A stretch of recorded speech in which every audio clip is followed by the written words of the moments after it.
ಭೀಕರ ಬಿಸಿಲಿನ ತಾಪಕ್ಕೆ ಬೃಹತ್ ಕಾಡ್ಗಿಚ್ಚು, ಪ್ರವಾಸಿಗರ ಕಾರು ಬೆಂಕಿಯಲ್ಲಿ ಬೆಂದು ಹಾನಿ. ಕೊರಟಗೆರೆ ತಾಲೂಕಿನ ಚನ್ನರಾಯನದುರ್ಗ ಹೋಬಳಿಯ ಸಿದ್ದರ ಬೆಟ್ಟದಲ್ಲಿ ಈ ಘಟನೆ.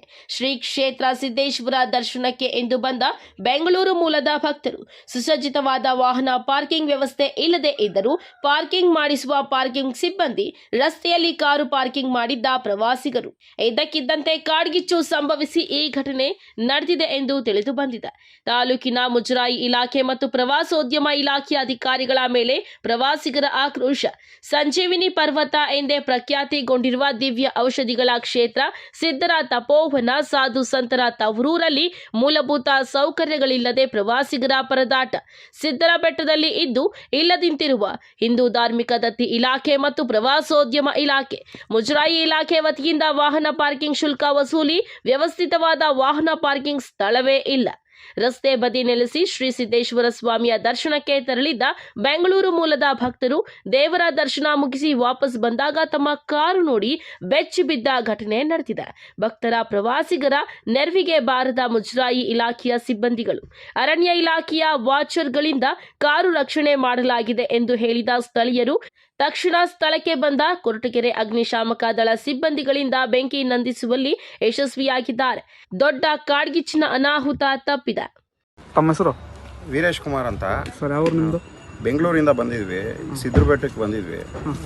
ಇದೇ ಫಸ್ಟ್ ಟೈಮು ಬೆಟ್ಟದ ಮೇಲೆ ಹೋಗಿ ನಮಸ್ಕಾರ ಮಾಡ್ಕೊಂಡು ಬರೋಣ ಅಂತ ಹೋದ್ವಿ. ಬರೋ ಅಷ್ಟರಲ್ಲಿ ಏನಾಗಿದೆ ಅಂದರೆ ಕಾಡ್ಗಿಚ್ಚಾಗಿದೆ. ಅದು ಕಾಡ್ಗಿಚ್ಚು ಸ್ವಲ್ಪದರಲ್ಲೇ ಇದ್ದಾಗೆ ಫೈರ್ ಸ್ಟೇಷನ್ಗೆ ಫೋನ್ ಮಾಡಿದರೆ ಅವ್ರು ಬೇಗ ಬಂದು ಬೆಂಕಿ ಆರಿಸಿರೋರು. ಇಲ್ಲಿ ಏನಾಗಿದೆ ಅಂದರೆ, ನಾವು ಬೆಳಗ್ಗೆ 7 ಗಂಟೆಗೆ ಬಂದ್ವಿ.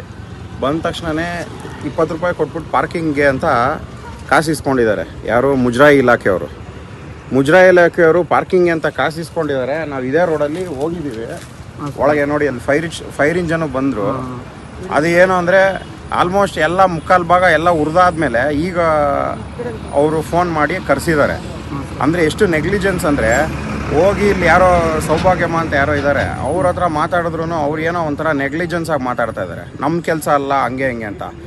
ಬೆಂಕಿ ಬಿದ್ದಾಗ, ಏನಾದ್ರು ಎಮರ್ಜೆನ್ಸಿ ಇದ್ದಾಗ ಅಥವಾ ಯಾರಿಗಾದ್ರು ಹುಷಾರು, ಇಲ್ಲಿ 1000 ಜನ ಬರ್ತಾರೆ. ಪ್ರವಾಸೋದ್ಯಮ ಇಲಾಖೆ ಆಗಲಿ, ಮುಜರಾಯಿ ಇಲಾಖೆ ಆಗಲಿ, ಯಾರು ಒಬ್ಬರು ಜವಾಬ್ದಾರಿ ತೊಗೊಂಡು ಜವಾಬ್ದಾರಿ ಇರೋರನ್ನ ನೇಮಕ ಮಾಡಬೇಕು. ಅಟ್ಲೀಸ್ಟು ನಾವು ಅಲ್ಲ, ನಮ್ಮ ಜವಾಬ್ದಾರಿ ಇಲ್ಲ ಅಂತ ಹೇಳಿ ಇದು ಮಾಡಿದ್ರೆ, ಫಾರೆಸ್ಟ್ ಡಿಪಾರ್ಟ್ಮೆಂಟ್ ಅವ್ರದ್ದು ಅಂತ ಹೇಳಿದ್ರು. ಈಗ ಕೇಳಿದ್ರೆ ಫೈರ್ ಇಂಜನ್ಗೆ ಫೋನ್ ಮಾಡೋದಕ್ಕೆ ಫಾರೆಸ್ಟ್ ಡಿಪಾರ್ಟ್ಮೆಂಟ್ ಅವ್ರು ಬಂದು ಮಾಡಬೇಕಾ? ಯಾರು ಬೇಕಾದ್ರೂ ಮಾಡ್ಬೋದಲ್ವ? ನಾವೇನು ಪಾಪ ಇಲ್ಲಿ ಹಳ್ಳಿಯವ್ರನ್ನ ಕೇಳೋಕ್ಕಾಗುತ್ತಾ? ಇಲ್ಲಿ ನೋಡಿ, ನನ್ನ ಕಾರೀಗ ಬೆಂಕಿ ಬಿದ್ದಿದೆ ಕಾರ್ಗೆ, ಆಯಿತಾ? ನಾವು ಮಿಡಲ್ ಮ್ಯಾನು, ನಾವೇನು ದೊಡ್ಡ ಶ್ರೀಮಂತರಲ್ಲ, ಆಯಿತಾ?